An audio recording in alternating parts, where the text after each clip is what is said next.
Dr. David Clark. Thank you, Mr. Chair. Labor will support the measures in this bill, and largely as a result of the Road to Damascus experience that my colleague Clayton Cosgrove referred to earlier, and a very, very interesting and useful metaphor that is. I want to refer members, and I have some questions for the Minister, to section 6 on page 5 of the copy of the bill that I have, where the meaning of construction work has been amended. It's been broadened, and we see in subclause 1b that the quantity surveying work carried out in New Zealand is captured within the amended definition, and there's some debate about what that might mean and exactly how that might be applied. Design and engineering work will be carried out in New Zealand will be included, as I understand it, and I'm just wondering whether this will really make a difference to the speeding up of the resolution of disputes, and how that will flow down, of course, to subcontractors eventually. And I want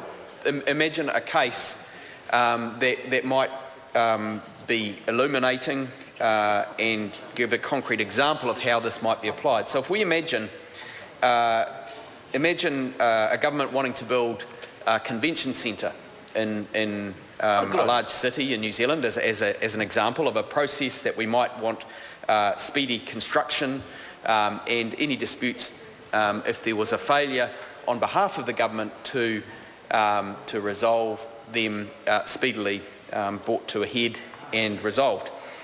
In that case, this hypothetical case I'm bringing to discussion, we know that TVNZ, a local operator that is a neighbour to the site where a convention centre would be constructed, had given over some land for the purposes of construction, which carried a value to a deal that was done. And we're told that the value of items brought to the party in this wider construction deal actually affects the final outcome and the solvency and the ability to deliver on the construction contract, which is the fundamental case we have here. So we've got a dispute which is actually, dare I say, Mr. Chair, a very real dispute that's not just hypothetical. It is playing out in New Zealand with a dispute over funding for the Auckland Convention Centre, where the government has said there'll be a cap of 402 million in concessions going to Sky City, but Sky City are saying. I'll come back certainly to part one, sir, because what I'm wanting to ask is how if it was determined that if, say, in this example, if Sky City said we can no longer build this convention centre for the money, we are going to have to fold. It's actually going to take our company under. We can only build a pup tent, and now we've got onto this, and we are going to build it, but we can't actually finish the building.